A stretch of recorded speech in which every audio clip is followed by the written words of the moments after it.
à tous et bienvenue dans Smart Patrimoine. Smart Patrimoine, l'émission qui vous accompagne dans la gestion de vos finances personnelles et qui décrypte également avec vous les actualités et les enjeux du secteur de la gestion de patrimoine. Une émission que vous pouvez retrouver tous les jours sur Bismart. Et au sommaire de cette édition, nous commencerons avec l'art à la une, le rendez-vous dédié aux actualités du monde de l'art proposé par Sybille Aoudjan, journaliste spécialisée sur les questions d'art au sein de la rédaction de Bismart. Nous enchaînerons ensuite avec l'art à la une, l'interview où nous ferons un focus sur l'art nouveau à l'honneur à Bruxelles notamment, et nous aurons le plaisir de recevoir en duplex pour en parler Harold Kint, président de la BRAFA et fondateur de la galerie Harold Kint. Nous enchaînerons ensuite avec Enjeu Patrimoine, un enjeu patrimoine consacré au private equity et aux possibilités d'investir dans le private equity pour les particuliers. Nous aurons le plaisir de recevoir sur le plateau, cette fois-ci de Smart Patrimoine, Julien Wormser, directeur général délégué de la banque Wormser Frères. On se retrouve tout de suite sur le plateau de Smart Patrimoine. Et c'est parti pour l'art à la une, le rendez-vous dédié aux actualités du monde de l'art proposé par Sybille Aoudjan, journaliste spécialisée sur les questions d'art au sein de la rédaction de Bismart. Bonjour Sybille. Bonjour Nicolas. Alors Sybille, que s'est-il passé dans le monde de l'art cette semaine ? Alors c'est le musée d'Orsay qui a fait une acquisition de taille, un tableau de Caillebotte, Gustave Caillebotte, qui s'intitule « Partie de bateau » ou alors « Canotier au chapeau haute forme ».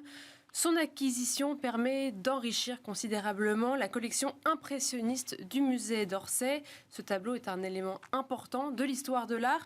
En 1879, Gustave Caillebotte participe à la 4e exposition du groupe impressionniste avec un ensemble exceptionnel de 35 peintures et pastels. Et le musée d'Orsay, dans son communiqué, indique que Partie de bateau est sans doute l'une des peintures les plus emblématiques de cette série. Effectivement aussi, la prise de vue est résolument moderne. L'artiste innove en proposant un cadrage des plus radicaux. Et alors cette œuvre, Sybille, a été acquise grâce au mécénat exclusif de LVMH. Exactement, en fait une aide indispensable pour ce tableau d'une valeur de 43 millions d'euros. En janvier 2020, le ministère de la Culture a refusé un certificat d'exportation à ce tableau. Il ne pouvait donc pas être vendu à l'étranger. Il est alors classé trésor national, ce qui fait qu'il est interdit de sortie de territoire pendant 30 mois. Et durant ces 30 mois, un appel à mécénat a été lancé pour financer son acquisition au profit des collections nationales. Et alors, c'est là que LVMH entre en jeu. Et alors, on rappelle, Sybille, que ce financement permet une réduction fiscale. Exactement. Depuis 2002, ce dispositif fiscal a été mis en place pour les entreprises qui contribuent à maintenir sur le territoire national des œuvres d'une valeur patrimoniale importante. Ce dispositif ouvre droit à une réduction de l'impôt sur les sociétés égale à 90% des versements effectués par une entreprise, la réduction étant plafonnée à 50% de l'impôt dû. Le musée d'Orsay a donc pu acquérir ce tableau de Caillebotte et à la demande de la ministre de la Culture et pour la première fois pour un trésor national, ce tableau sera exposé dans plusieurs points en France.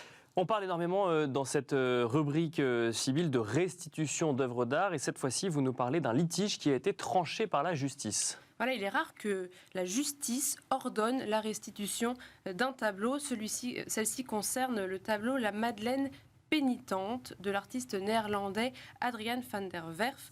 Celui-ci a été saisi par les nazis en octobre 1942 à Lionel Heuser, qui est par ailleurs cousin et proche confident de Marcel Proust. Ce tableau est ensuite passé de main en main, de propriétaire en propriétaire.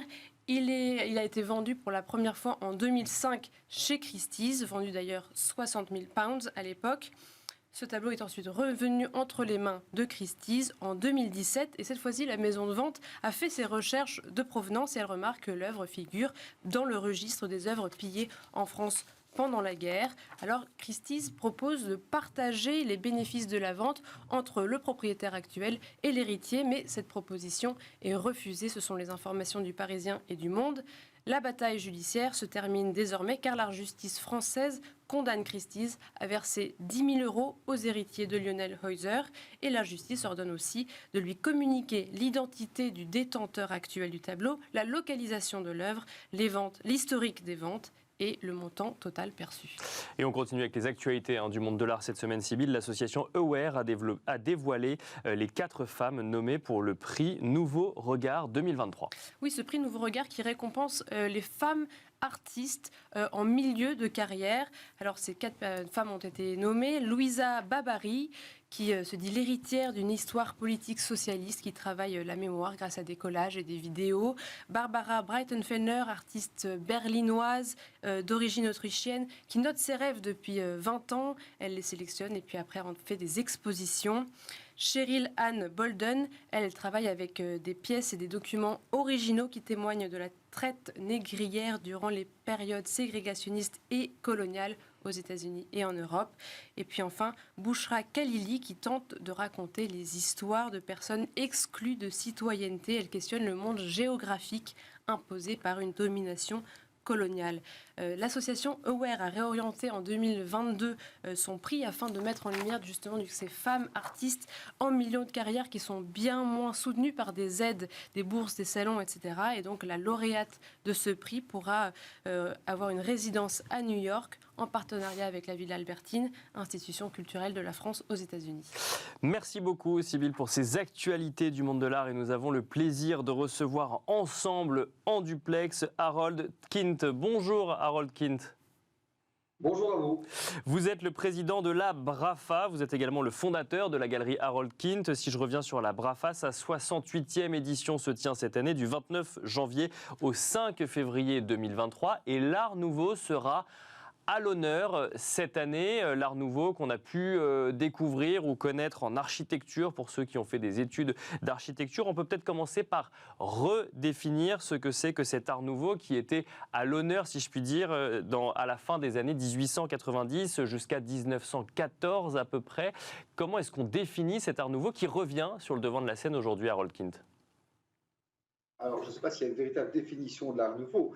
Il y a surtout, en ce qui concerne cette espèce de résurrection printanière de l'art à cette époque-là, une volonté de mettre en valeur dans l'architecture la nature et les éléments, que ce soit floraux ou végétaux, ce qui donne avec les grands architectes de l'époque que nous avons en Belgique, par exemple Victor Horta, Ankar, ou des grands designers comme également Henri Van de Velde, ce qui donne un art qui est à la fois élégant avec des éléments très modernes.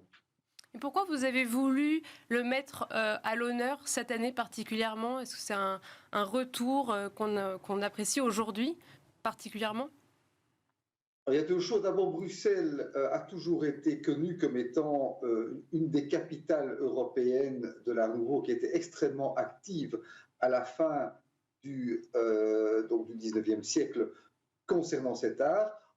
Le second point, malheureusement, j'en suis pas, on va dire, à l'initiative de cette année art nouveau, puisque c'est la ville de Bruxelles et la région bruxelloise qui a voulu justement mettre en valeur le patrimoine bruxellois en termes autant d'architecture qu'en termes des arts décoratifs, puisque l'art nouveau on va dire, se mélange dans toute la vie quotidienne de chacun au niveau d'éléments comme des vases, des lampes, des décorations intérieures, puisque l'idée de l'art nouveau, c'est d'envahir votre quotidien avec cette espèce d'image naturelle.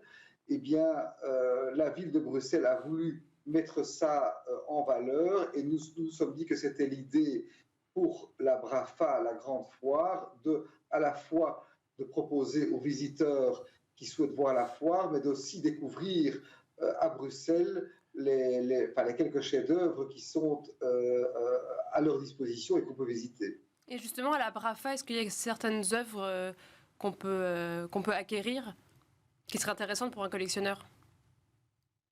Alors, évidemment, sur la foire, il y a une multiplicité incroyable d'œuvres de l'Antiquité à l'art contemporain, mais il y a, au-delà de ça, centré sur le thème, il y a à la fois une exposition on va dire non lucrative, dans la Fondation Rambaudoin, on va retrouver quelques éléments art nouveau, ou surtout dans la Chambre des antiquaires qui fait un stand entièrement dédié au mobilier art nouveau. Au-delà de ça, sur la foire elle-même, on va trouver à la fois des éléments en verrerie, comme chez Kohlhammer, la galerie autrichienne, ou dans pas mal de galeries, on peut trouver que ce soit des tableaux influencés par des maîtres de l'Art Nouveau, comme Walter Sauer ou d'autres. Voilà par exemple un magnifique paravent qui se trouve sur la foire. Donc, je crois que c'est un genre de parcours, un genre de parcours sur la foire elle-même qui permet de découvrir une série d'éléments en fonction du thème de l'Art Nouveau. L'Art Nouveau a quand même une durée de vie assez courte. Est-ce qu'il y a suffisamment d'œuvres qui peuvent trouver son marché et des collectionneurs qui vont être spécifiques sur ce mouvement artistique? Alors, on parle d'une durée de vie assez courte. Finalement, c'est une durée de vie qui n'est pas si courte que ça, puisqu'on a parlé de la fin du XIXe siècle jusqu'à la guerre de 14, ce qui en termes en fait on va dire de période artistique est relativement long, puisque si on prend l'art pictural durant la même période, on va trouver à la fois le pointillisme, l'anabie, le cubisme, l'art abstrait, le futurisme par exemple. Donc en matière de peinture, on a 5 mouvements minimum qui vont déjà se développer sur cette petite période, tandis qu'en architecture et en matière d'art décoratif, on est sur un seul mouvement. Donc on a en fait une assez riche variété d'objets et d'éléments décoratifs. Harold Kint, vous nous disiez effectivement que si l'Art Nouveau était à l'honneur, c'était notamment puisque la ville de Bruxelles l'avait décidé. Est-ce que pour autant, vis-à-vis des collectionneurs, de la clientèle, du public, vous constatez un regain d'intérêt ces dernières années pour l'Art Nouveau ou il n'y a pas de corrélation entre les deux? Il y a toujours une corrélation, c'est-à-dire que c'est toujours le même principe. Vous faites une grande exposition dans un grand musée sur un artiste qui n'a pas été mis à l'honneur suffisamment les dernières années ou qui simplement a été redécouvert. Et ça, évidemment, attire l'intérêt du public. Alors, les Belges ont toujours été très, très amateurs d'objets Art Nouveau, qui sont en plus, je trouve, forts dans l'air du temps, puisqu'on est dans une période où, non pas qu'on redécouvre la nature, mais qu'on veut la protéger absolument. Et c'est très, très bien comme ça. Et donc, cet élément-là, en plus du fait que les Belges aiment l'Art Nouveau, eh bien, non seulement ils peuvent le redécouvrir via les expositions qui sont actuellement en cours à Bruxelles ou les bâtiments qu'on peut visiter, et fatalement, ça crée une attractivité sur le marché de l'art. Vous dites que ça crée une résonance vers des thèmes qu'on aborde aujourd'hui, par exemple justement l'écologie. Est-ce que du coup, ça va être un art qui va séduire un nouveau public, peut-être plus jeune, des nouveaux collectionneurs? Alors, le public jeune a toujours été, d'abord, comme vous le dites, attiré par les thèmes qui sont d'actualité. Mais au-delà de ça, je crois que l'art nouveau n'a jamais été aussi actuel qu'aujourd'hui. Et en fait, on se rend compte qu'à l'époque, on avait une finesse de travail et une qualité de travail qui est absolument exceptionnelle. On a vu la broche Art Nouveau que vous avez présenté juste à l'instant à l'écran.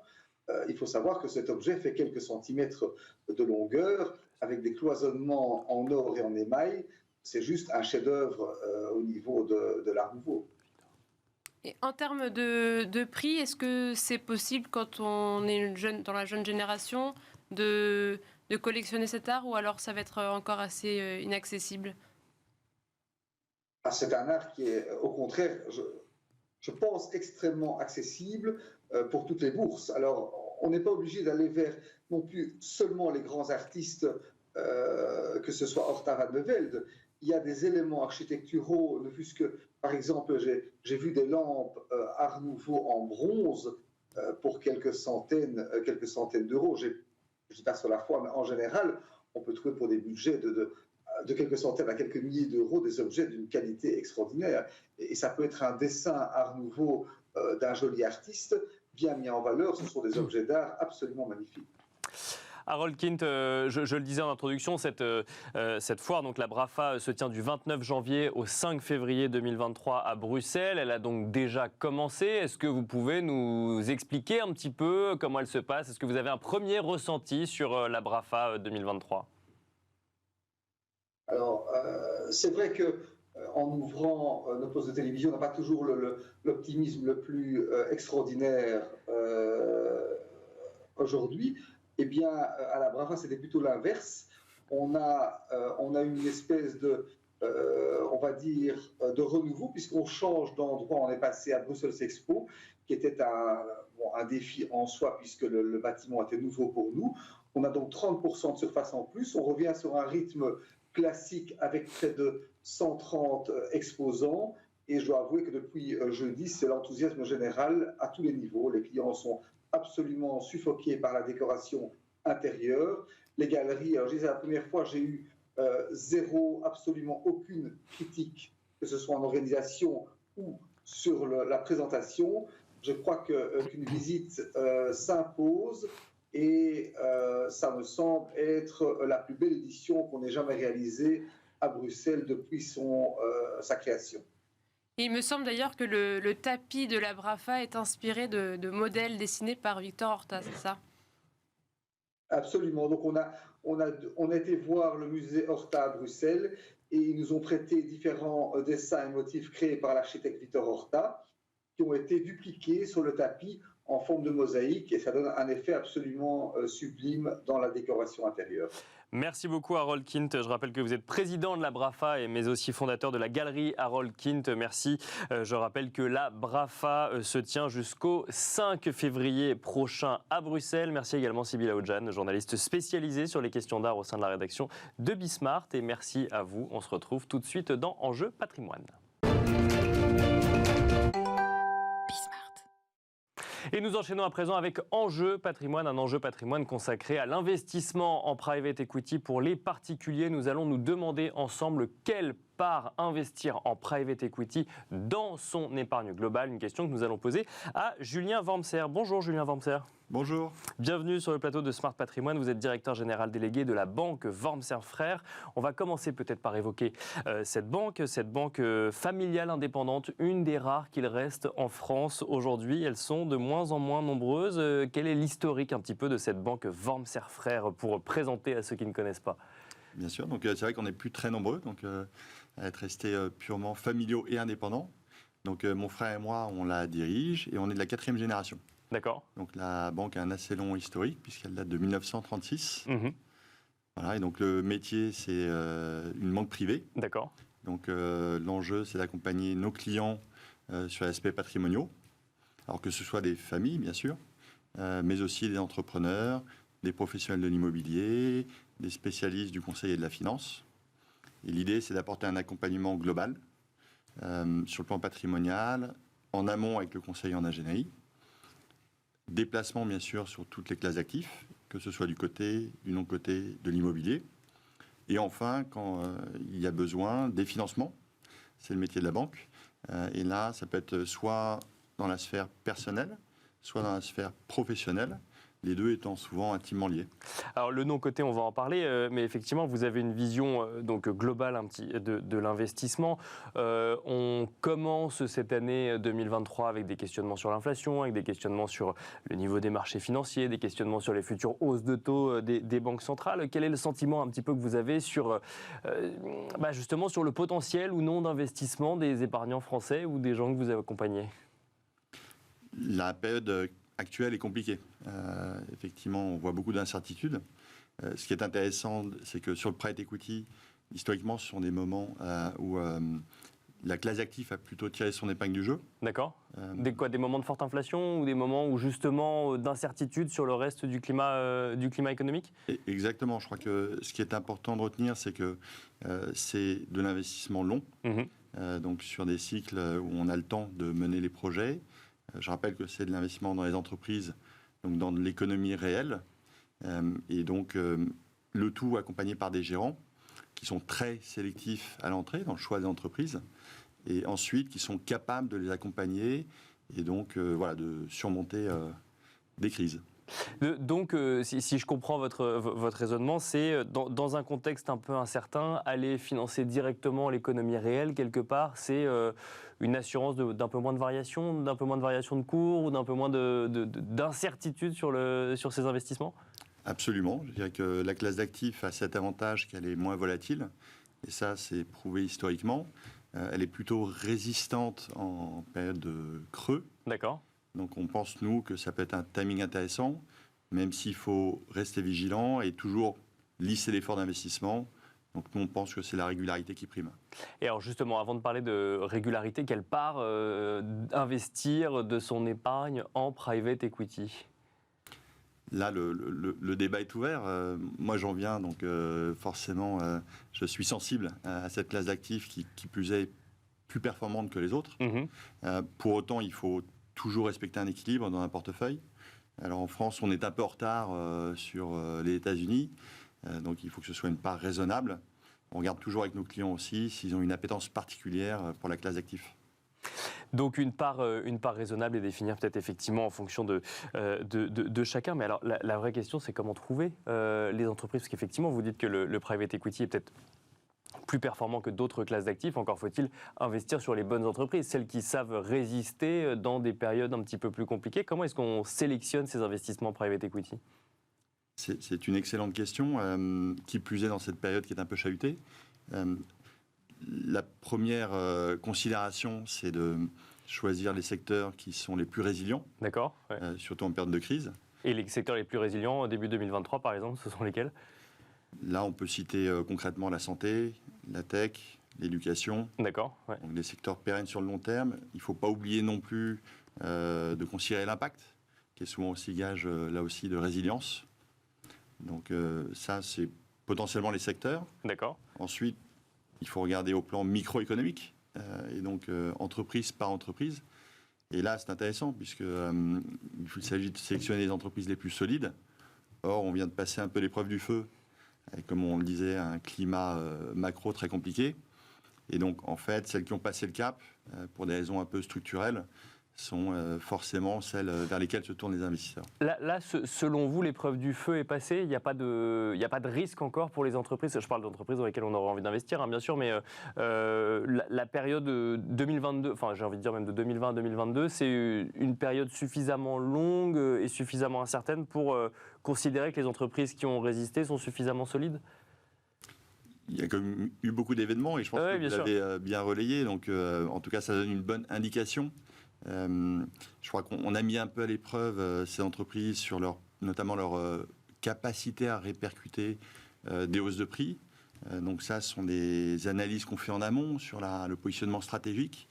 Et celles qui ont fait la preuve qu'aujourd'hui elles résistent, normalement on fait le plus dur.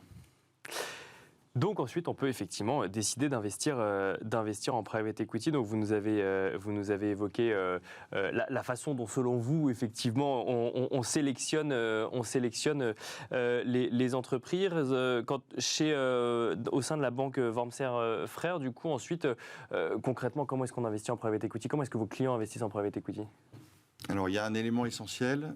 La question qu'on s'est posée, c'est comment nous, la banque, on avait envie d'investir. D'accord. Pourquoi ? Parce que le point essentiel, c'est qu'on veut aligner nos intérêts avec ceux de nos clients et donc investir avec eux. D'accord, ok. Donc je pense que ça, c'est une proposition originale sur le marché. C'est-à-dire que ce que vous proposez comme fonds ou comme entreprise, vous avez déjà investi dans l'entreprise avant de le proposer à vos clients, c'est ça ? Voilà. Il y a une conviction réelle sur ces investissements ? Normalement, c'est un gage de confiance pour nos clients. C'est la preuve qu'on y croit. On mobilise le bilan de la banque. Et donc, en fait, en face de ça, on a une stratégie forcément qui est plutôt en bon père de famille, où on joue le long terme. Et qu'est-ce que c'est que bon père de famille ? C'est ce qu'on vient de citer. C'est bien évidemment des entreprises rentables, donc pas sur le segment du capital risque. D'accord, ouais. Plutôt des leaders de leur secteur. Et point très important, des entreprises d'envergure souvent mondiales, qui du coup sont plutôt des ETI. On fait la preuve de leur modèle sur plusieurs marchés. Et nous, on est très très attachés à l'idée d'être diversifiés géographiquement. D'accord. Souvent, les Français sont déjà investis potentiellement en France et en Europe, rarement aux États-Unis. Nous, c'est typiquement fondamental dans notre stratégie et c'est un marché qu'on connaît bien puisqu'on le pratique depuis toujours. Donc, on peut investir en private equity en France, mais aller investir finalement dans des entreprises, directement dans des entreprises aux États-Unis. Absolument. On passe quoi, par un fonds dédié ou par non, on investit dans un fonds qui lui-même investit dans des entreprises aux États-Unis. Alors, c'est une bonne question. Il y a deux façons de faire, en fait. Nous, on réfléchit comme un institutionnel. Ouais, d'accord. L'institutionnel, il a un périmètre mondial, donc ça donne encore plus de choix. Je vais prendre un exemple, quand on considère le secteur de la santé, on peut trouver des entreprises en Europe, mais quand même, il y en a qui sont très en pointe aux États-Unis, qui est un marché plus développé. Donc, on s'offre le choix. Et ensuite, ce qui est intéressant, c'est que la banque, en mutualisant sa force de frappe avec les clients, s'ouvre des accès qui sont plus larges. Pour être concret, certains fonds mondiaux ont des tickets d'entrée qui sont élevés. D'accord, ouais. Et donc auxquels ont accès les institutionnels. Mais pas les particuliers. Et pas les particuliers. Ouais. Voilà. Et alors, comment font les particuliers pour investir? Ils s'allient avec nous. D'accord, ouais. Voilà, c'est la mission de la banque. Oui, parce qu'en fait, il y a quoi? Il y a une mutualisation peut-être des investissements particuliers qui permet ensuite d'aller toucher des fonds où les tickets d'entrée sont plus élevés? Exactement. Donc c'est la logique de base. On raisonne, nous, comme encore une fois un institutionnel. On embarque avec nous nos clients. On investit dans ces fonds qui sont très recherchés. Ces mêmes fonds, en retour, nous donnent accès à certaines entreprises pour investir en direct dans leurs dernières opérations. Donc on touche là, comme vous le dites, des entreprises qui peuvent être européennes, américaines. Voilà. Et alors, une question, parce qu'effectivement, on parle de rendement. Moi, quand on parle de rendement, j'aime bien quand même parler de risque à un moment ou à un autre. Quel risque à investir dans le private equity? Est-ce que c'est un risque différent en Europe ou aux États-Unis, par exemple?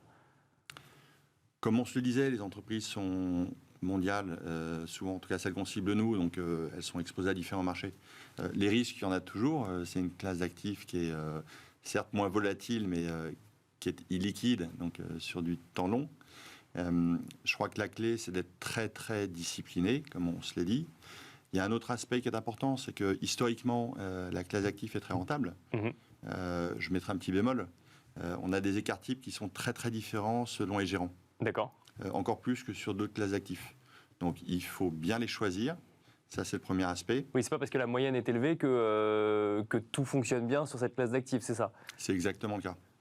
Donc ça se mesure. Et on parle souvent du premier quartile. C'est ces fonds-là qu'il faut aller chercher.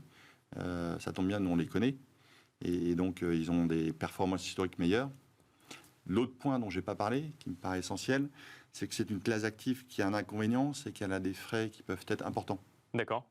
Là-dessus, il faut être très vigilant. On a beaucoup d'acteurs qui ont émergé avec des offres auprès des particuliers. Donc ça, c'est une bonne chose. Simplement, parfois, les tarifs sont prohibitifs et surtout peuvent être opaques. Donc ça vient manger la performance, c'est un peu dommage. Merci beaucoup Julien Wormser d'être venu sur le plateau de Smart Patrimoine. Je rappelle que vous êtes directeur général délégué de la banque Wormser Frères. Merci à vous également de nous avoir suivis et je vous donne rendez-vous très vite sur Bismart pour un nouveau numéro de Smart Patrimoine.